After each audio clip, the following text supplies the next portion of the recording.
Sempozyumumuza yurt içi ve yurt dışından katılan değerli ilim adamları ve şu anda başta Diyanet Televizyonu sosyal medya araçlarıyla ekranları başında bizi izleyen kıymetli misafirler ve basınımızın güzide temsilcileri, başkanlığımızın düzenlemiş olduğu değişen ve gelişen şartlar bağlamında hac konulu uluslararası hac sempozyumumuza hoş geldiniz, sefalar getirdiniz.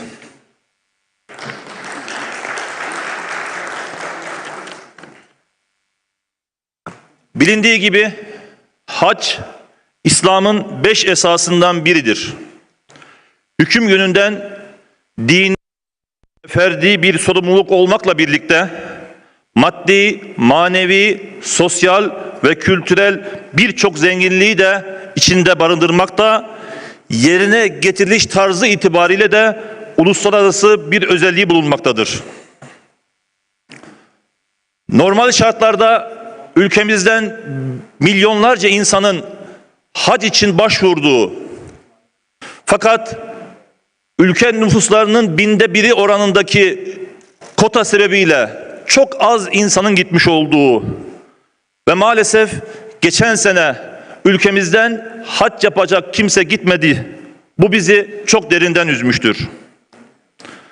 Tamamen ibadet amaçlı yürütülen hac organizasyonları ilgili kararname ile yönetmelikler çerçevesinde, uygulamaya ilişkin hususta ise bakanlıklar arası Hac ve Umre Kurulu'nun istikametinde zaman içerisinde alınan çeşitli tedbirlerle disipline edilerek geliştirilmiş ve vatandaşlarımızın güvenine mazhar olmuştur.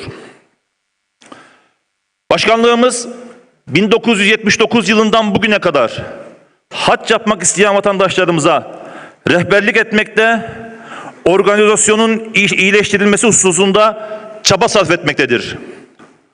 Bugüne kadar bu alanda faaliyet ve uygulamaların değerlendirmesi yapmak amacıyla 2006 yılında Türkiye'de Hac Sempozyumu ve 2008 yılında ise Türkiye'de Hac İstişare Toplantısı düzenlenmiştir.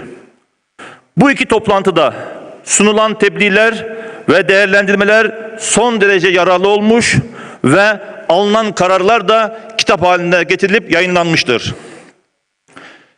Yarım asra yakın bir tecrübeyle hac organizasyonunda yakaladığımız hizmetlerimiz bağımsız kuruluşlarca hizmet başarı ödülüyle taçlandırılmıştır.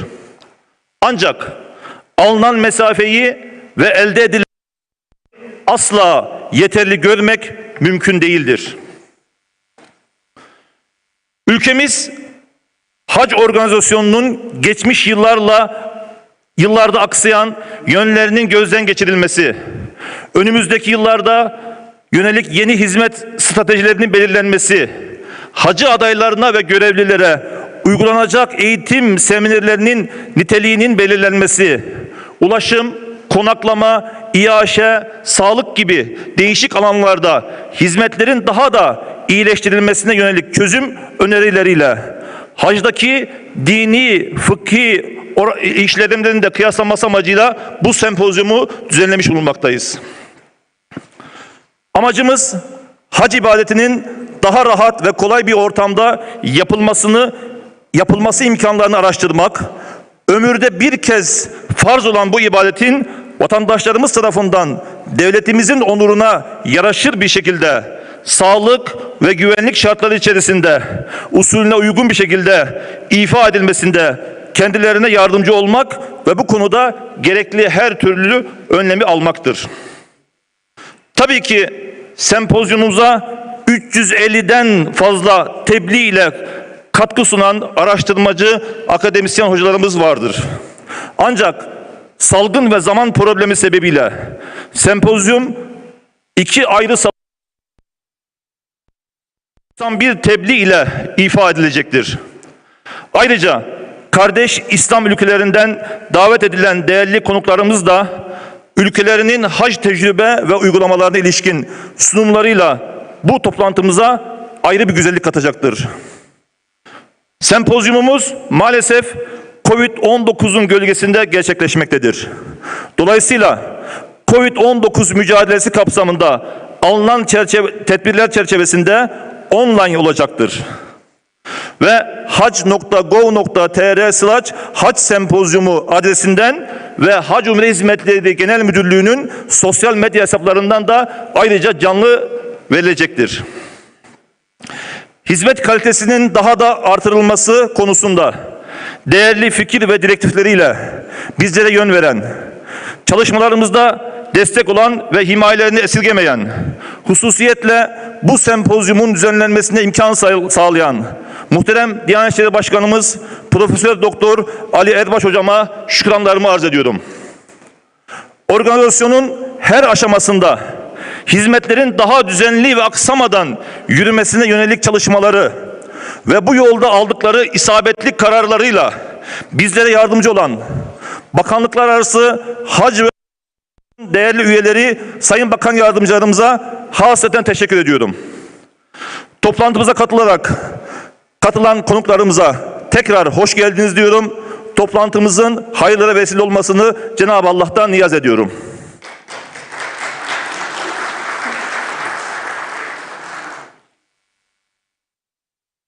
Sayın Genel Müdürümüze teşekkür ediyoruz. Şimdi de dost ve kardeş ülkelerden toplantımızı teşrif eden değerli protokol mensuplarının, bakanlarımızın konuşmalarıyla devam edeceğiz sempozyumumuza. İlk olarak Suriye Hac Heyeti Başkanı Doktor Muhammed Ebu'l-Hayr Şükri Beyefendi'yi huzurlarınıza davet ediyorum. Buyurunuz.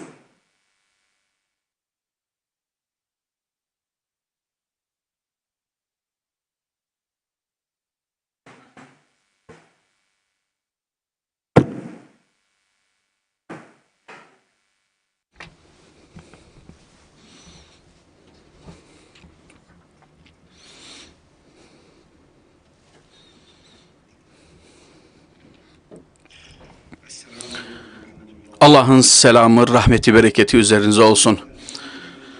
Allah'ım hamd sana olsun. Allah'ım bu hamdın sonu olmayan ve nihayeti olmayan, senin iraden olmaksızın gerçekleşmeyen hiçbir şekilde, senin rızan olmaksızın hiçbir şey olmadığını bildiğimiz için sana hamd ediyoruz. Salatu selam Hazreti Muhammed Mustafa sallallahu aleyhi ve selleme, âline, sahabelerine ve onların yolunda gidecek olanlara olsun.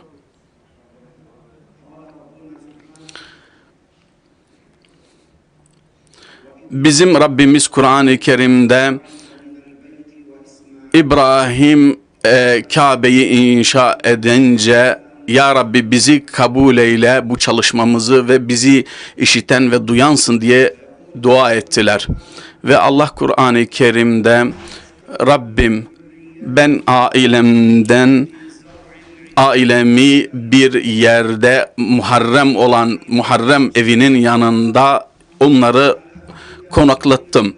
Ya Rabbi insanlar onlara meyletsinler ve onlara meyvelerden, nimetlerinden ihsan eyle, mutlaka şükrederler buyurur. Profesör Doktor Sayın Ali Erbaş Beyefendi, Diyanet İşleri Başkanı.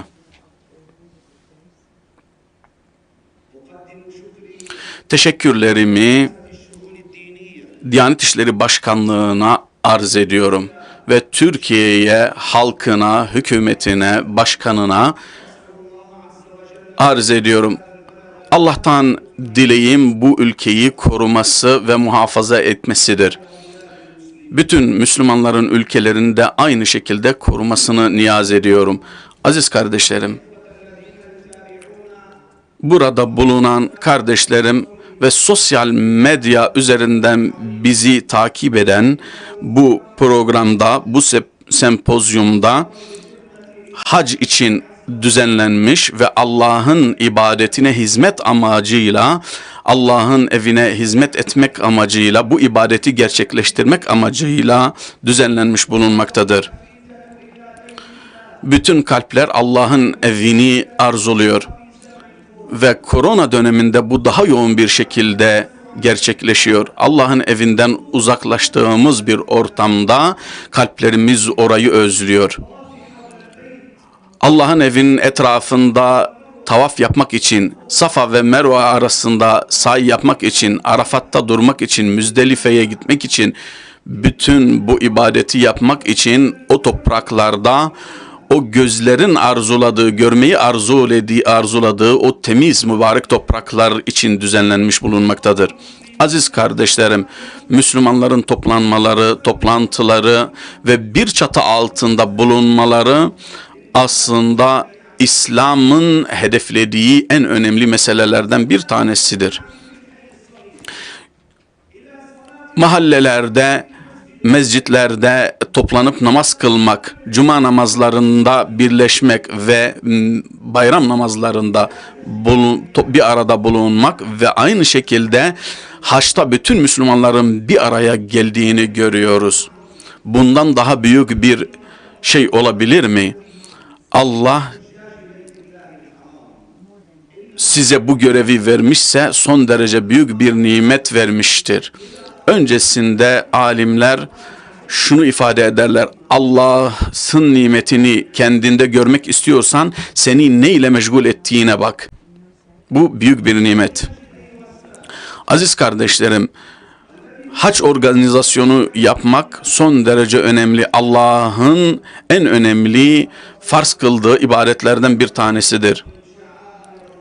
Allah'ın emirlerini kim üstün tutarsa, onlara değer verirse bu takvadandır.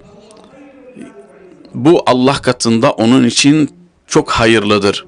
Aziz kardeşlerim, ey sayın dinleyiciler, bu büyük sempozyumu düzenlediğimiz bu ortamda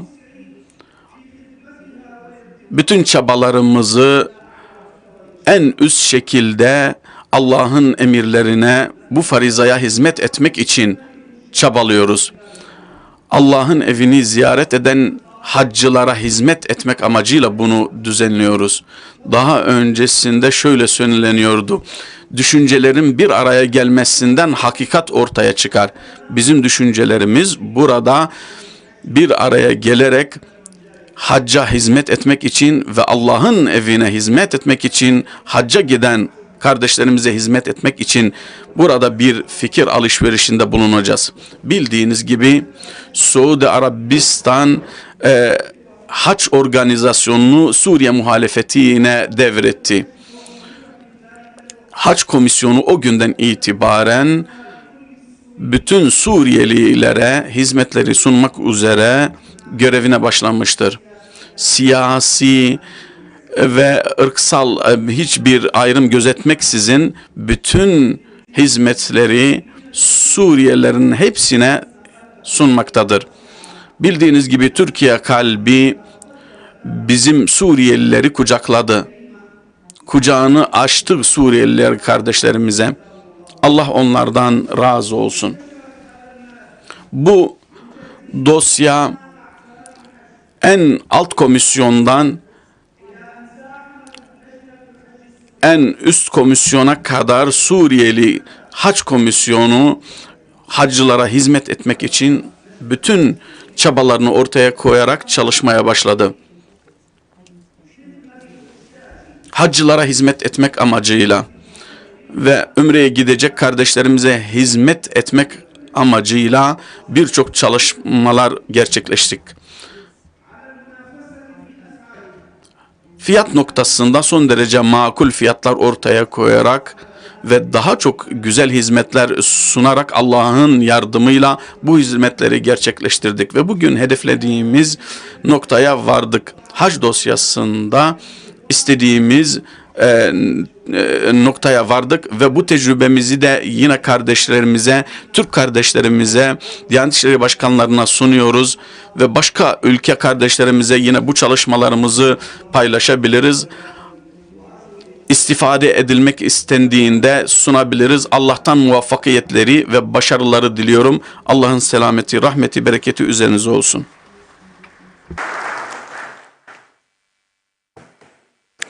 Suriye Hac Heyeti Başkanı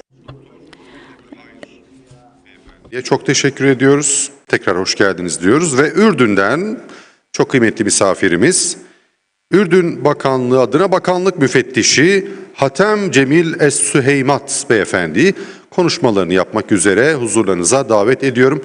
Buyurunuz efendim.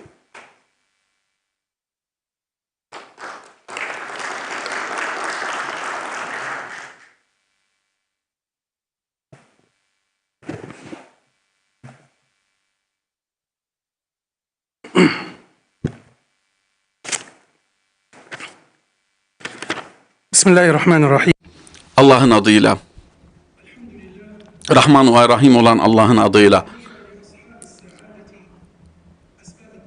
muvaffakiyetleri bizlere bahşeden Allah'a hamdolsun ve kullarına Allah'ın evini ziyaret etme imkanını tanıyan yine o Yüce Mevla'ya hamdolsun. İnsanlar, bütün beşeriyet, herkesin kalbi oraya bağlı. Bütün bölgelerden oraya yığın yığın insanlar orayı ziyaret etmek için, bu ibadeti yapmak için buraya gelirler. Salatu selam Hazreti Muhammed Mustafa sallallahu aleyhi ve selleme, ailesine, sahabelerine ve bütün herkese olsun. Allah'ım salatu selam Hazreti Muhammed'e sallallahu aleyhi ve selleme olsun. Bizler biliyoruz ki Allah Resulü sallallahu aleyhi ve sellemin üzerimizde çok hakkı vardır. Saygıdeğer Profesör Doktor Ali Erbaş Beyefendi, Diyanet İşleri Başkanı, saygıdeğer beyefendiler, burada bulunan katılımcılar, İslam'ın selamıyla sizleri selamlıyorum. Allah'ın selamı, rahmeti, bereketi üzerinize olsun. Bu münasebetle Doktor Muhammed El-Hala ile Evkaf ve Diyanet İşleri Bakanı'nın sizlere selamlarını iletiyorum. Bu konferansa muvaffakiyetler ve başarılar dilemektedir. Aziz kardeşlerim, bu konuşmamı yapınca şunu ifade etmek isterim. Türkiye halkına, hükümetine ve yönetimine çok teşekkürlerimi arz ediyorum. Bizi bu davetten dolayı ve bizi burada misafir ettikleri için. Bu konferans, bu sempozyum son derece önemli bir sempozyum olduğunu görüyoruz. Çünkü İslam'ın temel esaslarından olan hac farizasıyla alakalı olarak düzenlenmektedir. Değişen ve gelişen şartlar bağlamında düzenlenmiş bulunmaktadır. Türkiye Cumhuriyeti bu anlamda son derece önemli çalışmalar yapmaktadır ve öncü bir ülke olduğunu görüyoruz. İslam'a ve Müslümanlara yaptıkları hizmetten dolayı Allah sizden razı olsun. Saygıdeğer beyefendiler, hanımefendiniz gibi hac büyük bir fariza ve mukaddes bir ibadettir. Son derece önemli bir ehemmiyeti var ve son derece İslam'ın hedeflediği önemli katkıları bulunmaktadır. Hem dünyada hem ahirette büyük faydalar sağlayan bir ibadettir.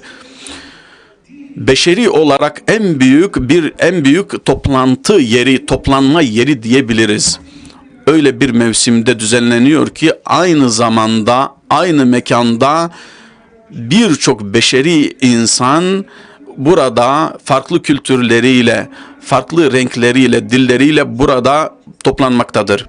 Burada toplanıyorlar ve burada kendilerine şu bilinci yerleştiriyor. Siz bir ümmetsiniz. Ne kadar renkleriniz farklı olursa olsun, ne kadar dilleriniz farklı olursa olsun, ne kadar uyruklarınız farklı olursa olsun, sadece bir çatı altında toplanmışsınız ve Allah'a kul olmak için burada toplandığınızı ifade ediyor. Dolayısıyla ekonomik olarak, siyasi olarak, eğitim olarak bütün açılardan baktığımızda bu ibadet bir bilinç aşılamaktadır Müslümanlara. Müslümanların aslında bu dağınıklığını bir toparlama görevini yapmaktadır. Allah Kur'an-ı Kerim'de haccı bildir. Bütün herkes buraya gelir. Bütün dünyanın farklı bölgelerinden buraya gelir ve burada çok fayda görürler. ve Allah vermiş olduğu rızka karşı bir şükür anlamını ifade etmektedir. Dolayısıyla hacca baktığımızda Müslümanlar burada eşit bir şekilde kardeşlik içerisinde burada yan yana gelirler ve beşeriyetin ve bulundukları bölgenin hepsinin bir çatı altında ve bir akide altında ve iman ile birleştiklerini görüyoruz. Saygıdeğer kardeşlerimiz, hacca baktığımızda geçmişten ve bugünümüze kadar en önemli ibadetlerden birisi olduğunu görüyoruz. Burada mal harcanıyor, para harcanıyor, ruh belki vücut yoruluyor. Ancak ruh burada besleniyor ve bildiğiniz gibi geçmişte hiçbir zaman denildiği üzere 40 defa bu hac farizası yerine getirilememiş bazı sebeplerden dolayı, hastalıklardan veyahut da siyasi sıkıntılardan dolayı veyahut da güvenlik kaynaklı 40 defa yapılmadığı ifade ediliyor. Dolayısıyla İslam ülkelerindeki resmi yetkililer, resmi kuruluşlar hac farizasını yapmak üzere görev alırlar.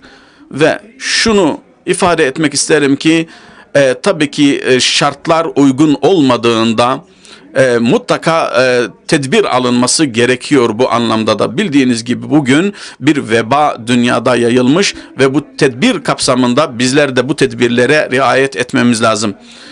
Tabii bildiğiniz diğer bir nokta ise dünya bu veba karşısında, bu hastalık karşısında eli bağlı kalmaması lazım. Çalışmalarda bulunması lazım. Bildiğiniz gibi birçok spor faaliyetleri seyircisiz şekilde düzenlenmektedir. Farklı şekillerde mutlaka bir alternatif çözülerek, bulunarak yapılmaktadır birçok faaliyetler. Bizler de Müslümanlar olarak mutlaka hayatımızı bir şekilde organize ederek ve yine temizliğe riayet ederek ve intizama yine riayet ederek, düzene riayet ederek en önemli ibadeti yerine getirme noktasında bu tedbirleri alarak yapmamız gerekir. Bütün ibadetleri yaptığımızda bu şekilde tedbirleri alarak ve temizliğe riayet ederek, bildiğiniz gibi İslam zaten temizlikten ibarettir. Bunları yerine getirerek ibadetlerimizi mutlaka yapmamız lazım. Bizler Ürdün'de uzun yıllar boyunca haccın ehemmiyetini bilerek ve bu şekilde bütün Vakıflar Bakanlığı vasıtasıyla ve genel müdürlük vasıtasıyla çalışmalarımıza devam etmekteyiz. Hacca gideceklere, vatandaşlarımıza hizmetleri sunuyoruz ve bu anlamda birçok başarılarımız var ve birçok deneyimimiz var. Allah'a hamd ediyorum. Son olarak tekrar Türkiye Cumhuriyeti'ne ve saygıdeğer Sayın Profesör Doktor Ali Erbaş Beyefendiye ve bu konferansta emeği geçen ve düzenlenmesinde katkısı olan bütün herkese teşekkür ediyorum. Allah'tan şunu temenni ediyorum. Bütün Müslümanları her türlü kötülükten, her türlü sıkıntıdan muhafaza etmesini niyaz ediyorum. Allah'ım sen acıyı biliyorsun. Ya Rabbi hürmetine, adın hürmetine bizleri bir an önce bu sıkıntıdan kurtar. Salatü selam Efendimiz Aleyhissalatu vesselama, sahabelerine olsun. Allah'ın selamı, rahmeti, bereketi üzerinize olsun.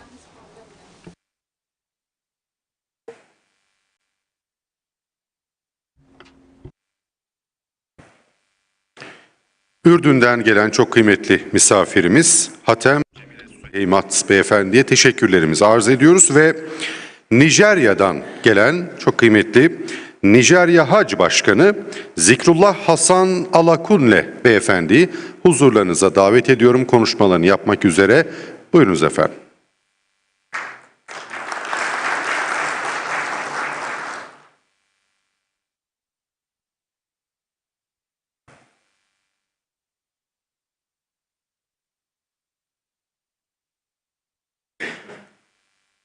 Elhamdülillahi Rabbil.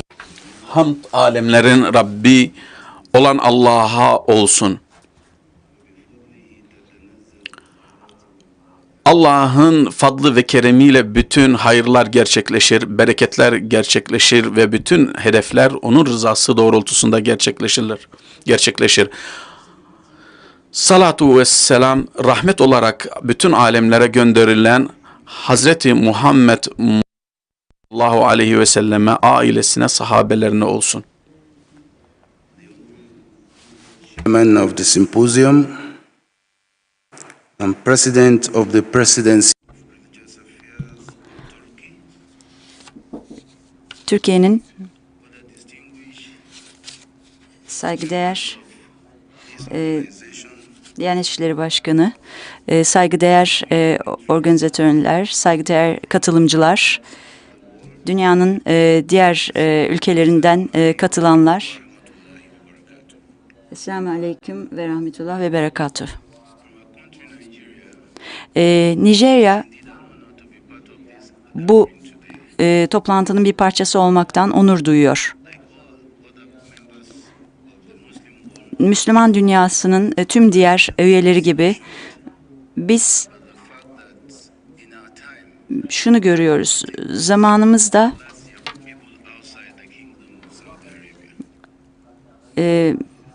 yaşanan pek çok güçlükler var ve konuştuğumuzda da görüyoruz ki bu sene hac olacak mı sorusu hepimizi meşgul ediyor. Bu koşullar altında oldukça makul buluyoruz Türk hükümetinin yaptığı bu organizasyonu ve bizi böylesi bir toplantıda bir araya getirmesini ve beraberce hac konusunu tartışmamızı çok faydalı buluyoruz. Şükranlarımı ifade etmek istiyorum bu karar için, Türk hükümetinin bu kararı için. İki ana sebeple böyle düşünüyorum. Bir tanesi burada oluşumuz, yeni konuları tartışmak, yeni sorunları masaya yatırmak ve bunlar için mevcut durumda içtihatlar çerçevesinde bir çözüm bulmaya çalışıyoruz. Şüphesiz bu sempozyumda birkaç gün beraber olacağız ve çok fazla bilgiler duyacağız, dinleyeceğiz ve bunlar bizim faydamıza olacak. İkinci olarak Ramazan ayına yaklaştığımız bu günlerde ve hac ayına yaklaştığımız bu günlerde bu sempozyumun kendisi bize bir hatırlatma. Bu zamanlar gelecek. Bunlar çok yakın. Bu da bize bir hatırlatma oluyor. Nijerya'dan katılan bir kişi olarak biz de bu toplantının bir parçası olmaktan memnuniyet duyuyoruz ve gelecekte de buna devam etmek istiyorum.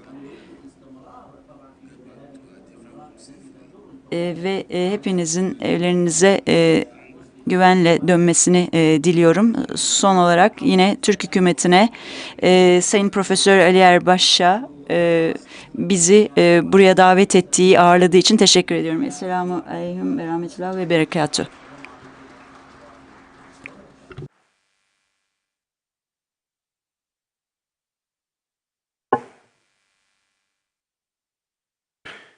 Nijerya Hac Başkanı Nigeria, President of Hajj Zikrullah Hasan Alakoner. Thank you. And now, Zikristan Bakan Yardımcısı Muhammed Osman Tarık Beyefendi'yi konuşmalarını yapmak üzere huzurlarınıza davet ediyorum. Buyurunuz efendim.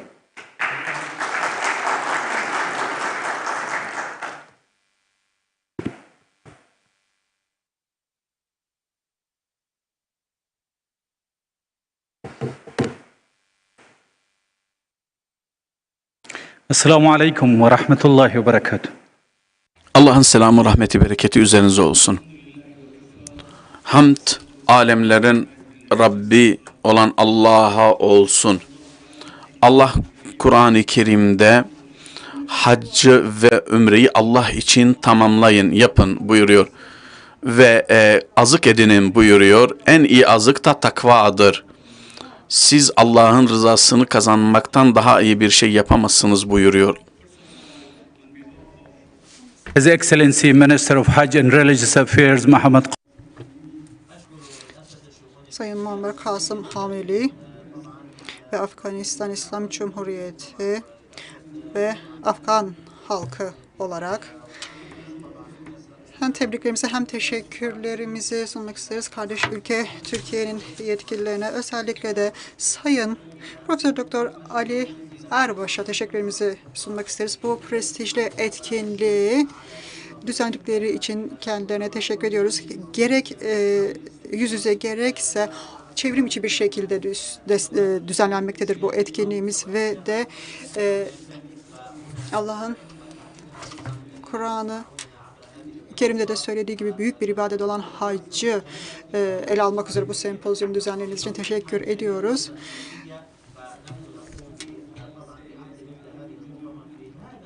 فضلا من ربكم. I believe there are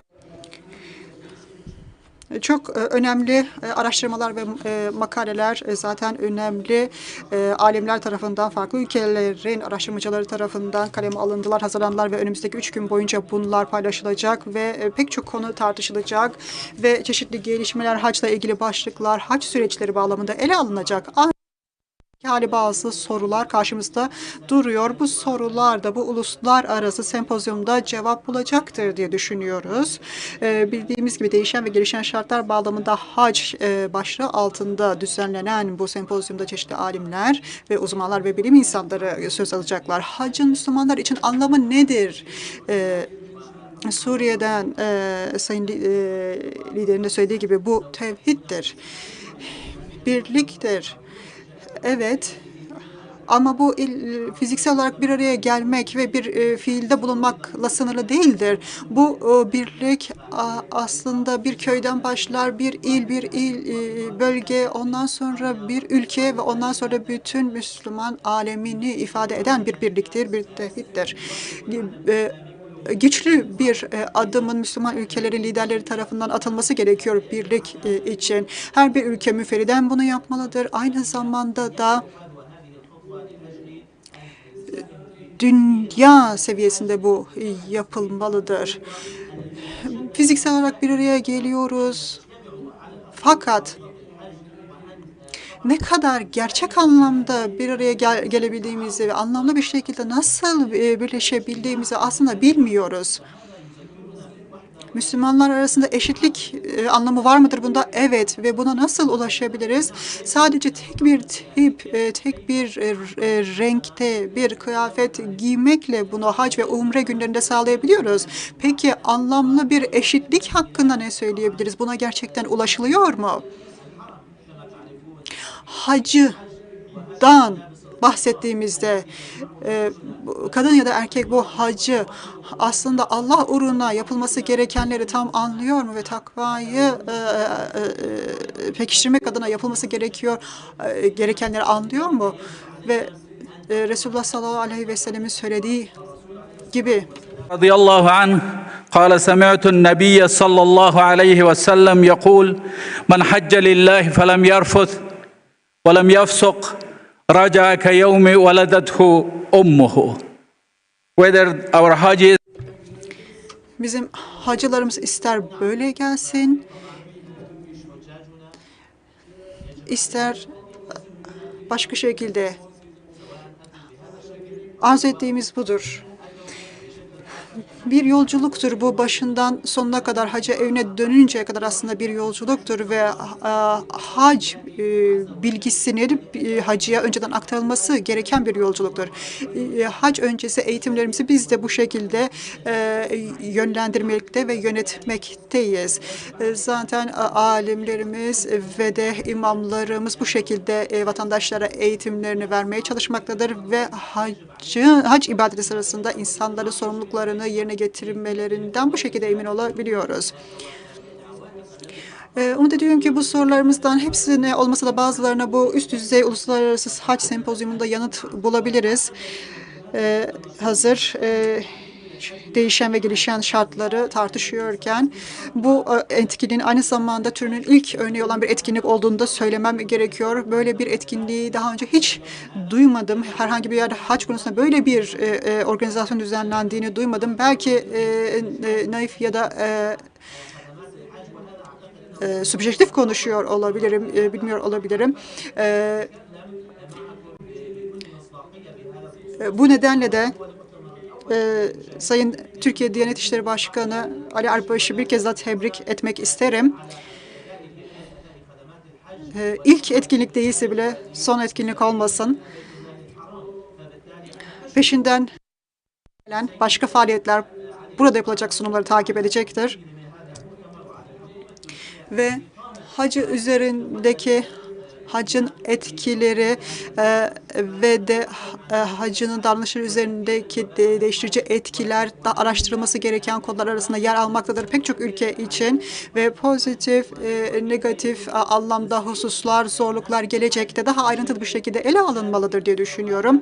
Aynı zamanda benzerlikleri, farklılıkları da toplumlarımız açısından daha iyi anlamalı, değerlendirmeliyiz ve de hac sonrasında hacın yarattığı etkiler açısından da bunlara bakabiliriz diye düşünüyorum. Burada bahsetmek istediğim son nokta ise Afgan hacı hakkında. Biliyorsunuz Afganistan'da zarar görmüş, yıkıma uğramış kurumlarımız olduğunu ve bize pek çok yıl geriye götürdüğünü söyleyebiliriz bu durumun. Hac süreçleri anlamında da bunu söyleyebiliriz. Yani hac süreçleriyle ilgili olarak yaşanan gelişmelerin gerisinde kalmış durumdayız ve hem entelektüel hem pratik hem teknik yardımınıza, desteğinize bu anlamda ihtiyaç duymaktayız. Bu konuda daha fazla bilgi sizden alabileceğiz ve de entelektüel fikirlerinizden yararlanabileceğiz. Bu sempozyumda pratik ve teknik anlamda ama daha ayrıntılı bir desteğe ihtiyaç duyacağımızı da söylemek isterim. Aynı zamanda Afganistan çelişki içerisindedir, çalışma içerisindedir. Müslüman kardeşler arasında haccın barış getirmesi gerekir ve de Müslüman ülkeler daha fazla Afgan'ın ölmemesi için seslerini bir araya getirmelidir. Müslüman kardeş ülkelerimizden isteğimiz, ihtiyacımız olan budur. Seslerini duyurmalı, ayağa kalkıp konuşmalıdırlar. Bir ülkede Müslüman öldürmektedir. Bu bizim sorumluluğumuzdur. Bu sizlerin sorumluluğudur.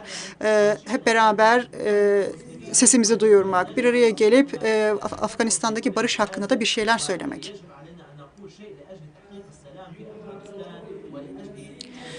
Çünkü yetki sizlerin elinde. Bir Müslümanın bir başka Müslümanı öldürülmesi İslam'da haramdır. Bunu söylememiz lazım. Buna ihtiyacımız var. Ve inanıyorum ki kardeşlerimiz, bizi dinleyenler, bu platformda bizi izleyenler bu sorumluluğu hissediyorlardır. Ve Afganistan'da yanlış giden bir şeyler olduğunu biliyorlardır ve bu hususa hitap edilmesi gerektiğini biliyorlardır. Bu anlamda Afgan Hac Kurumu'na ve de süreçlerine, aynı zamanda Afgan sürecine desteğinizi rica ediyoruz. Teşekkür ederiz.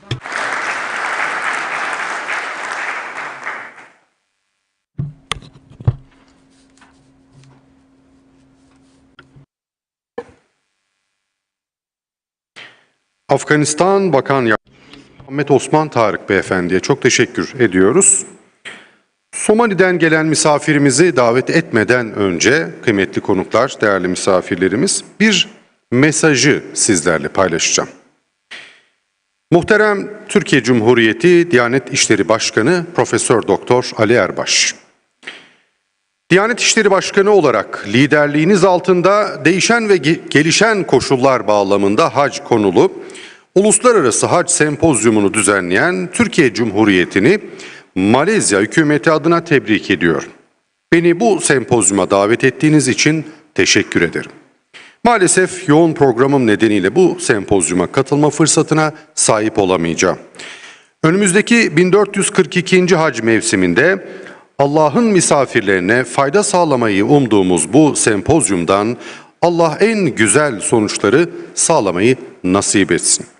Malezya Diyanet İşleri Bakanı Doktor Zülkif Muhammed El Bekri'nin mesajını sizlerle paylaşmış oldum. Şimdi de değerli konuklar, kıymetli misafirler,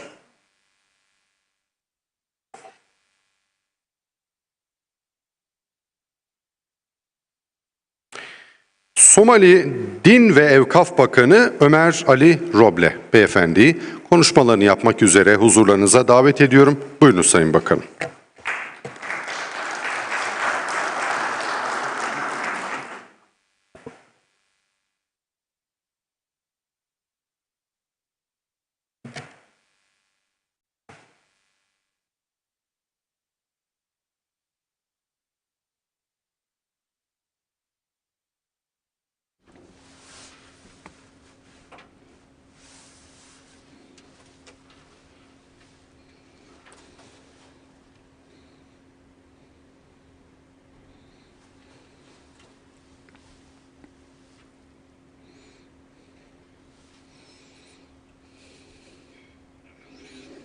Hamd alemlerin Rabbi olan Allah'a olsun.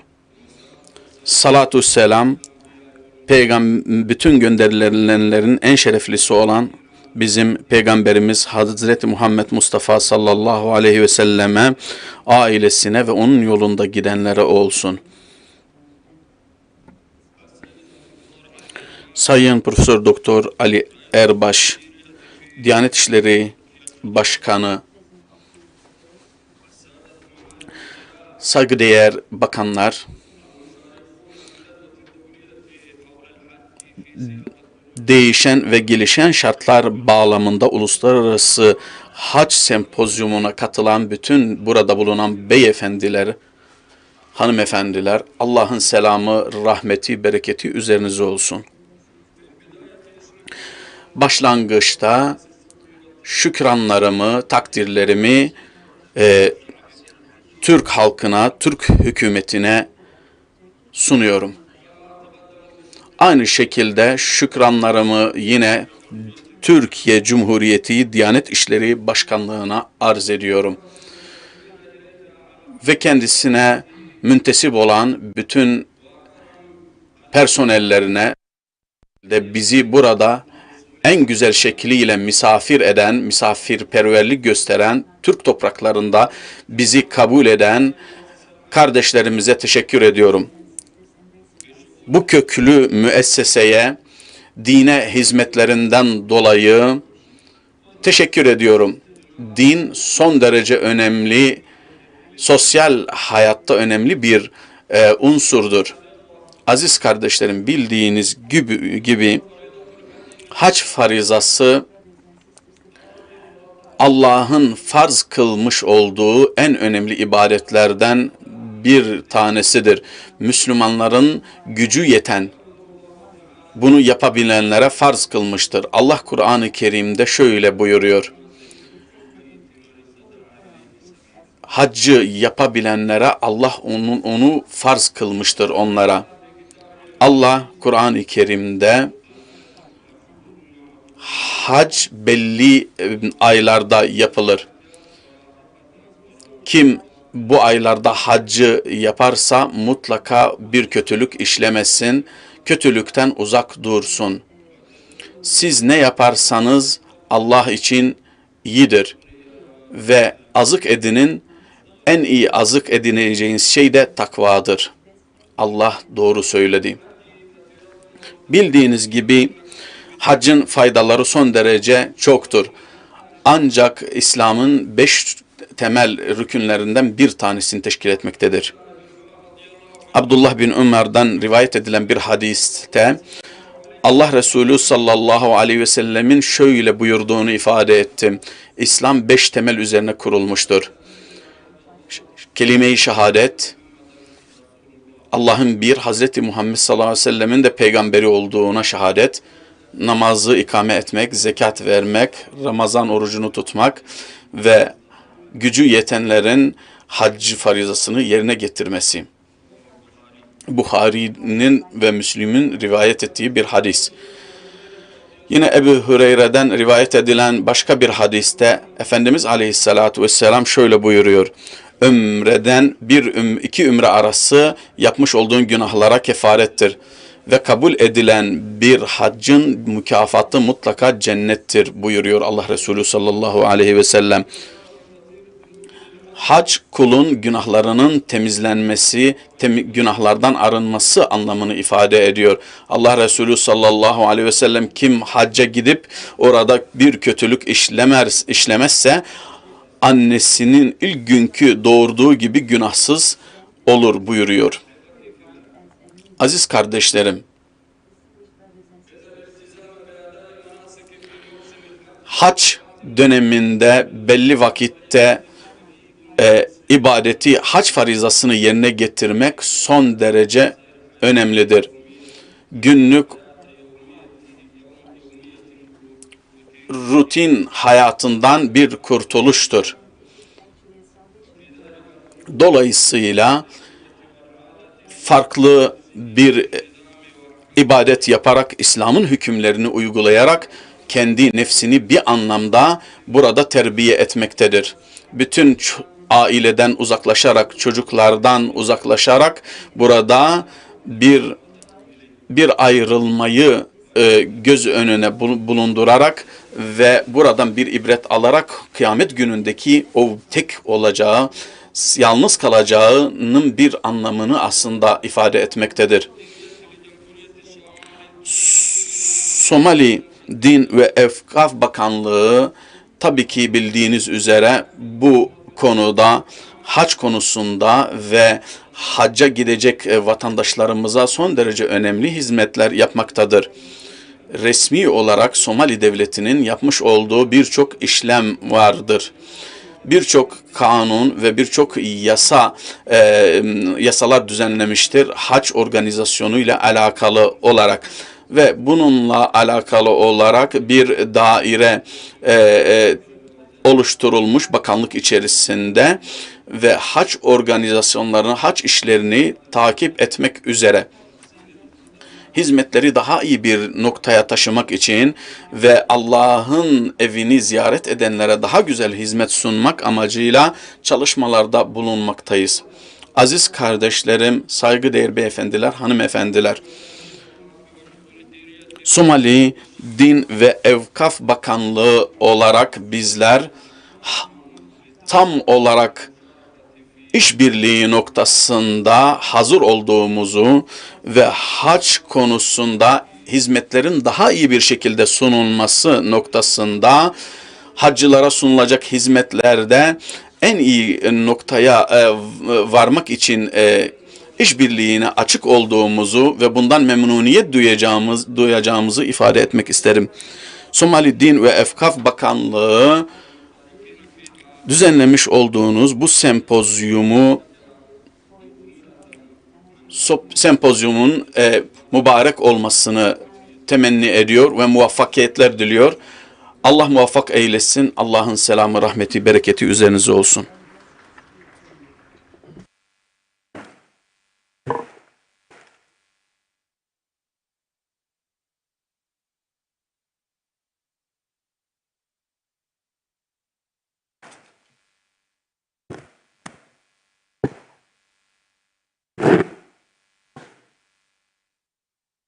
Somali Din ve Evkaf Bakanı'na çok teşekkür ediyoruz. Şimdi de konuşmalarını yapmak üzere ev sahibimiz Türkiye Cumhuriyeti Diyanet İşleri Başkanı Profesör Doktor Ali Erbaş hocamızı kürsüyü teşriflerini saygılarımla arz ediyorum. Buyurun Sayın Başkanım.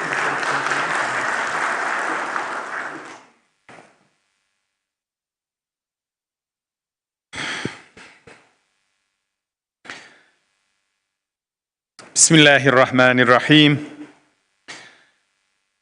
Elhamdülillahi Rabbil alemin. Vessalatu vesselamu ala Resulina Muhammedin. Bismillahirrahmanirrahim.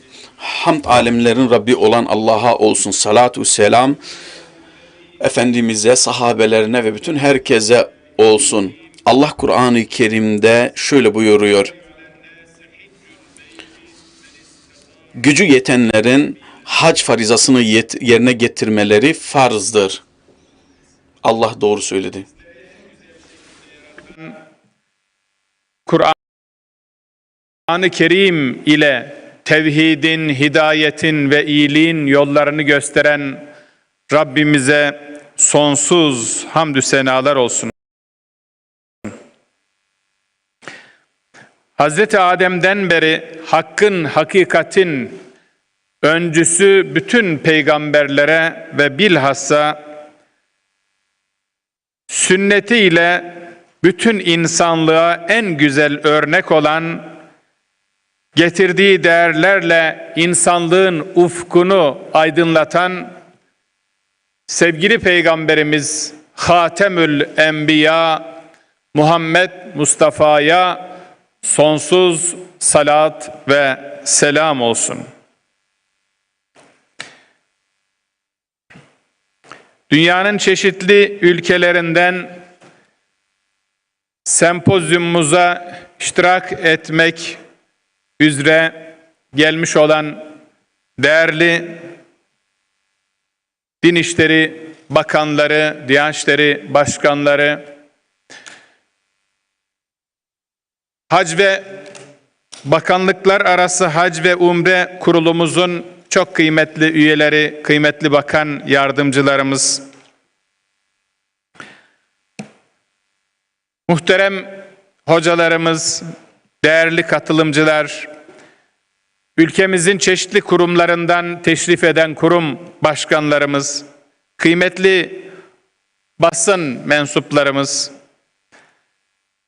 ekranları başında ve sosyal medyadan bizleri takip eden çok kıymetli kardeşlerim, hepinizi en kalbi hürmetlerimle ve muhabbetlerimle selamlıyorum.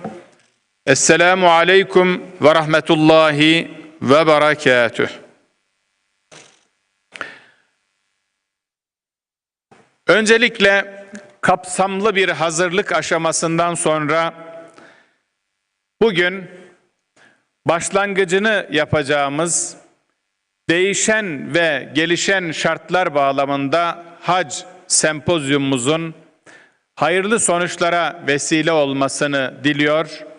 Emeği geçen herkese çok teşekkür ediyorum. Allah hepsinden, emeği geçenlerden, dinleyenlerden, iştirak edenlerden, hepinizden razı olsun. Aziz misafirler, Yüce Rabbimiz tarafından bütün insanlığa kıyamete kadar rehberlik etmesi için gönderilen Kur'an-ı Kerim insanları tevhide davet eder. Tevhid inancının sembol ibadetlerinden birisi de hac ibadetidir. Hz. İbrahim ile insanlığa duyurulan hac ibadeti Kur'an-ı Kerim'de Allah'ın insanlar üzerindeki hakkı olarak tanımlanmıştır. Velillahi alennâsi hiccül beyti ifadesiyle. Men isteta'a ileyhi sebîle. Hac Allah için insanlara farz kılınmıştır. Tabi imkan bulanlar için diye men isteta'a sebîle diye açıklamaktadır Rabbimiz.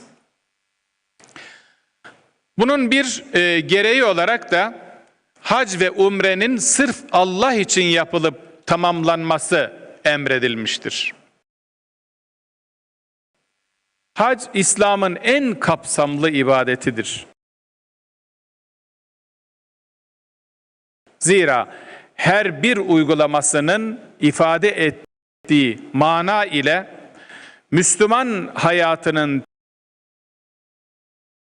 temel ilkelerini bünyesinde toplayan bir ibadettir. Bireysel, sosyal ve evrensel düzeyde İslam düşünce ve ahlakının bir arada yaşanarak canlı tutulmasıdır. Dolayısıyla yürekleri Allah ve Resulünün sevgisiyle yanıp tutuşan müminler için en büyük özlem ve heyecan olan hac, mübarek bir yolculuk, kutlu bir ibadet ve tatlı bir vuslat olmasının yanında aynı zamanda büyük bir arınma iklimidir. Hac ibadeti bize İslam'ın en temel ilke ve değerlerini hem teorik hem de pratik olarak öğreten bir mekteptir. Mikat, ihram, tavaf, Safa, Merve, sa'i, tıraş olmak, vakfe yapmak, şeytan taşlama gibi birçok sembol ile öne çıkan hac ibadetinde asıl önemli olan her sembolün ifade ettiği o büyük manayı idrak etmektir. Zira hac bu semboller üzerinden bize varoluşu, yaratılış gayesini, kulluk bilincini, insani değerleri, güzel ahlakı öğretmektedir aynı zamanda. Dolayısıyla hac, müminin kendi hayatı, hayalleri ve hataları ile yüzleşerek kötülük adına ne varsa aklından, kalbinden ve hayatından çıkarmasıdır. Muhasebe, azim ve kararlılık ekseninde kişinin kendi iç dünyasına doğru yaptığı derinlikli bir yolculuktur hac. Samimi bir tevbe ile alemlerin Rabbine yönelerek dua ve yakarışlarla kendini affettirmesidir hac. Bu anlamda hac yeniden doğuştur. Peygamber Efendimiz Aleyhissalatu vesselam makbul bir hac ile insanın bütün günahlarından arınarak anasından doğduğu gibi tertemiz olacağını müjdelemektedir.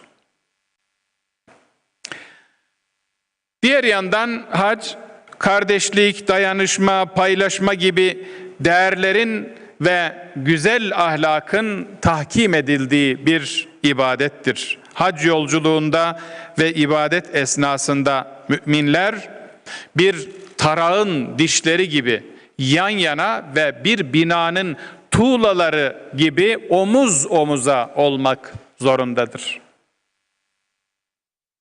Aziz kardeşlerim, değerli misafirler, biz Müslümanlar ancak ahlak ve gelecek adına iki büyük evrensel ilkeye sahibiz.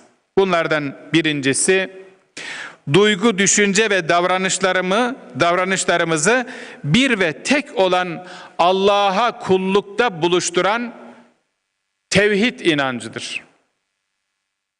İkincisi ise bizleri tevhid inancı ekseninde güçlü bir kardeşlik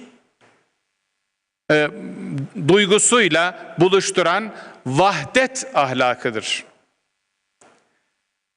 Biliyoruz ki daha iyi bir hayat ve gelecek kurabilmemizin yegane yolu bu iki ilkeyi hakkıyla hayata hakim kılmamızdır.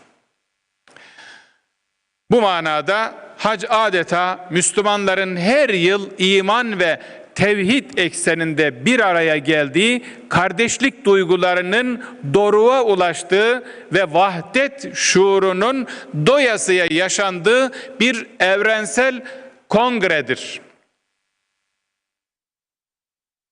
Dolayısıyla haccın hayatın tamamını kuşatan ilkeler ile güzel ahlakı cem eden bir ibadet olduğu daha net anlaşılmaktadır. Ayrıca bu perspektif bizlere ibadet ve hayat ilişkisini de açıkça göstermektedir. İbadetler kendimizle, çevremizle, toplumla, tabiatla ilişkimiz, ahlak, merhamet ve sorumluluk ekseninde tutarak bize rehberlik etmektedir. Zaten ibadetlerin hayata dair yönünü göz ardı ettiğimizde ibadetin hem hikmetinden hem de faziletinden uzaklaşmış oluruz. Değerli kardeşlerim, Aziz misafirler, müminlerin hayatında böylesine önemli ve özel bir yeri olan hac ve umre ibadetlerinin ifası için yürütülen hizmetler, Diyanet İşleri Başkanlığımızın toplumumuza en önemli hizmetlerdendir. Bu bilinç ve sorumlulukla başkanlığımızca 1979 yılından itibaren hac, 1984 yılından itibaren de umre organizasyonları sürekli geliştirilen bir tecrübe ile gerçekleştirilmektedir. Bütün bu hizmetlerle halkımızın hac ve umre ibadetine yönelik azim ve şevki daha güçlü hale gelmekte, bu ibadetlerin kolaylıkla ve en güzel şekilde yerine getirilmesi temin edilmektedir. Ayrıca kadim medeniyetimizin en önemli merkezlerinden biri de Mescid-i Aksa'ya ev sahipliği yapan Kudüs şehridir. Bu kapsamda 2015 yılından itibaren de Kudüs bağlantılı umre turları düzenlenerek medeniyetimizdeki önemli bir geleneği devam ettirmekteyiz. Buradan şu müjdeyi de vereyim. Daha önce basınımızda paylaşmış idik. Bundan birkaç ay öncesi Hac ve Umre Genel Müdürlüğümüze bağlı Umre Hizmetleri Daire Başkanlığımızın adını Umre ve Kudüs Ziyaretleri Daire Başkanlığı diye değiştirdik. İnşallah bundan sonra Kudüs ziyaretlerimize daha bir önem vererek özellikle bütün dünya Müslümanlarının Mescid-i Aksa'yı ziyaret ederek, Kudüs'ü ziyaret ederek bir farkındalık oluşturmak ve bu farkındalığı bütün insanlığa, bütün dünyaya göstermek noktasında bir katkı sağlayacaktır bu girişimimiz. Başkanlığımız milletimizin sağlık, huzur ve güven içerisinde hac ve umre ibadetlerini eda etmeleri için hizmet standartlarını gelişen imkanlar ve değişen şartlar bağlamında her geçen yıl daha da üst seviyeye çıkarmaya gayret etmektedir. Ancak biliyoruz ki haccın asıl kazanımlarından hakkıyla istifade edebilmek için sadece maddi ve fiziki iyileşmeler yeterli değildir. Vatandaşlarımızın bu kutlu yolculuk için iştiyakı, motivasyonu ve ilmi bakımdan donanımlı hale getirilmesi de ihmal edilemez bir öneme sahiptir. Dolayısıyla çalışmalarımızda bu yöndeki hizmetlerimizin geliştirilmesinin gerekliliği mutlaka ve mutlaka göz önünde bulundurulmalıdır. İşte bugün değişen ve gelişen şartlar bağlamında hac başlığı altında açılışını yapmış olduğumuz bu uluslararası sempozyum, haccın hem fiziki hem de manevi boyutunun etraflıca müzakere edileceği bir zemin oluşturmaktadır. Burada hac ibadetinin teşri sürecinden fıkhi boyutuna, sosyolojik etkisinden kültürel yansımalarına, sağlıkla ilgili meselelerinden eğitim yöntemlerine kadar pek çok açıdan ortaya konacak çok değerli tebliğ ve sunumları ilgi ve heyecanla inşallah takip edeceğiz.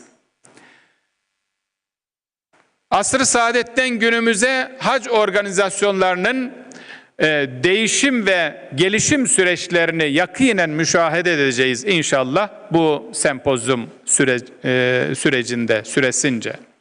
Kur'an-ı Kerim ve sünnet-i seniyye başta olmak üzere bu çerçevede oluşan medeniyet birikimimizin ışığında hac organizasyonuyla alakalı güncel sorunlara yeni yaklaşımlar ve çözümler aramaya çalışacağız.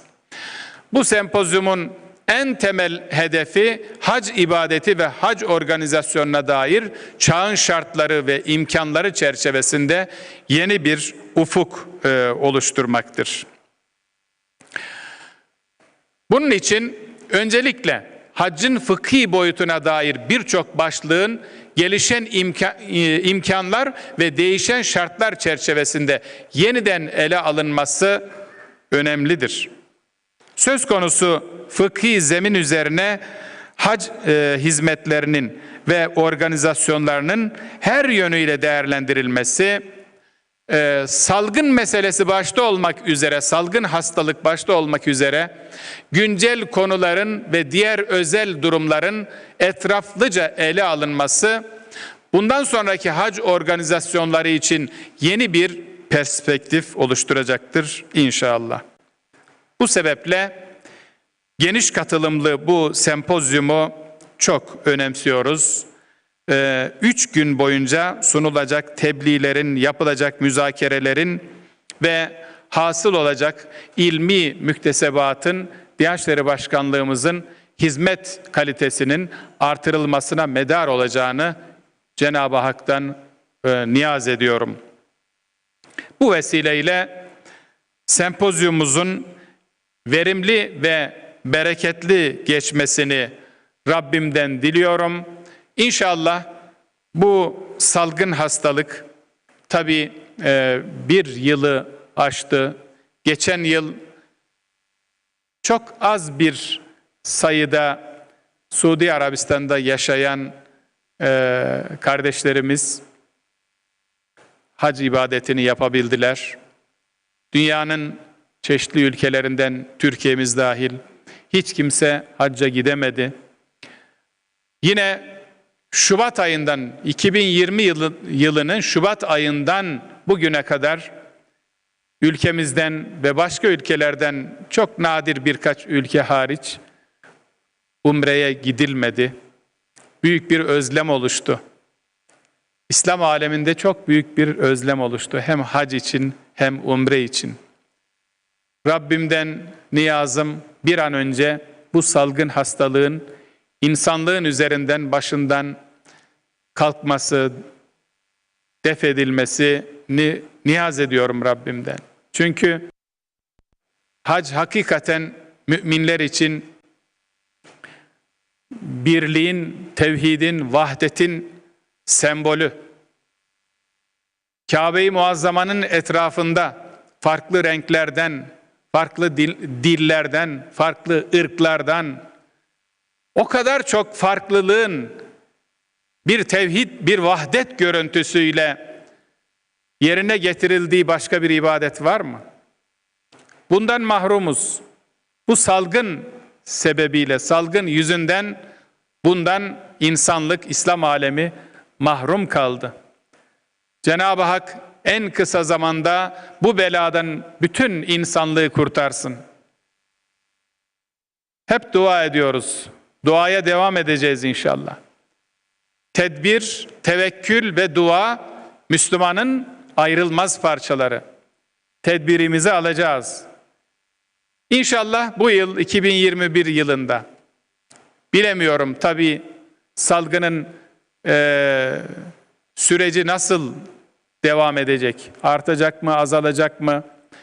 2021 yılında hacca gidebilecek miyiz, gidemeyecek miyiz bilemiyoruz.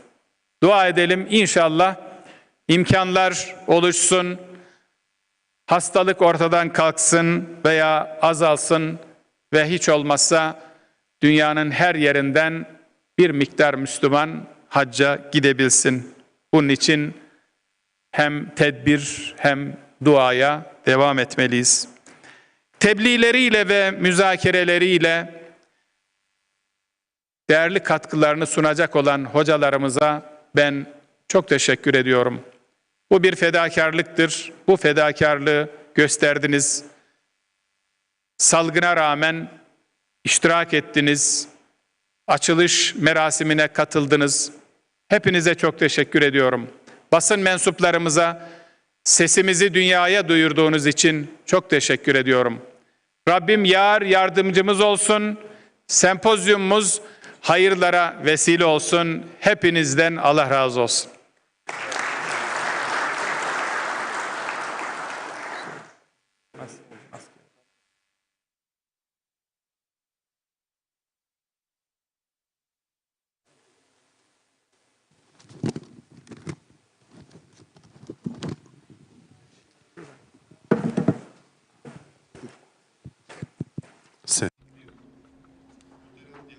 Başkanımıza çok teşekkür ediyoruz. Şimdi yurt dışından ülkemizi teşrif eden değerli konuklarımıza küçük bir hediye takdimimiz olacak. Sırasıyla kendilerini davet edeceğim. Suriye Hac Heyeti Başkanı Doktor Muhammed Ebulhayr Şükri Beyefendi'yi takdim ediyorum. Buyurunuz.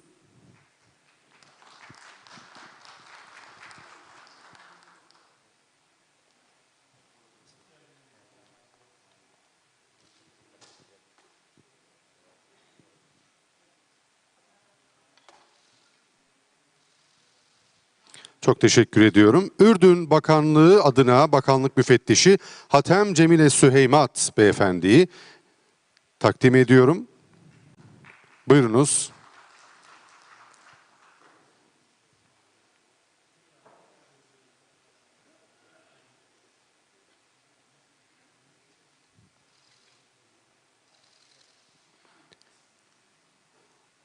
Nijerya Hac Başkanı Zikrullah Hasan Alakunle'yi davet ediyorum.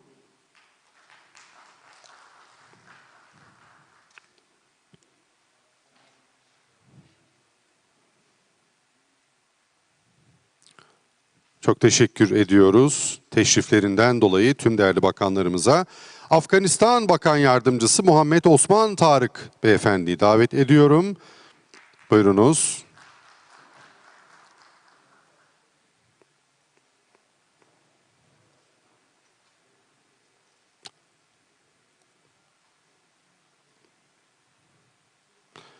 Ve son olarak Somali Din ve Evkaf Bakanı Ömer Ali Roble'yi huzurlarınıza davet ediyorum. Sonrasında hep birlikte bir aile fotoğrafı, hatıra fotoğrafı çektireceğiz değerli misafirlerimizle.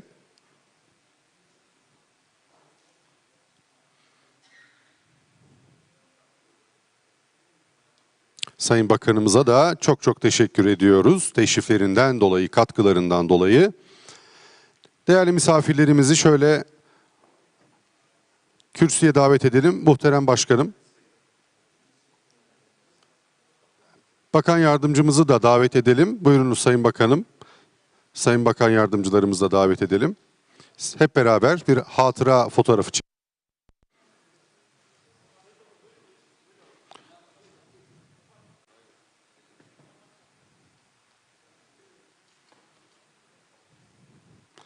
Değerli misafirlerimiz, kıymetli konuklarımız, sempozyum oturumlarımızı 3 gün boyunca Türkçe, İngilizce ve Arapça olarak hac.gov.tr/hac sempozyum adresinden çevrim içi takip edebilirsiniz. İlk oturumlarımız saat 14'te başlayacaktır. Saat 14'e kadar öğle yemeği ikramımız olacak. Diyanet İşleri Başkanlığımızdan gelen misafirlerimizi Türkiye Diyanet Vakfı yemekhanesinde sempozyumu takip eden değerli misafirlerimiz de eğitim merkezimizin 4. katındaki yemekhanemize öğle yemeği ikramına davet ediyoruz. Bütün misafirlerimize o güçlü alkışlarınızla teşekkürlerimizi arz ediyoruz.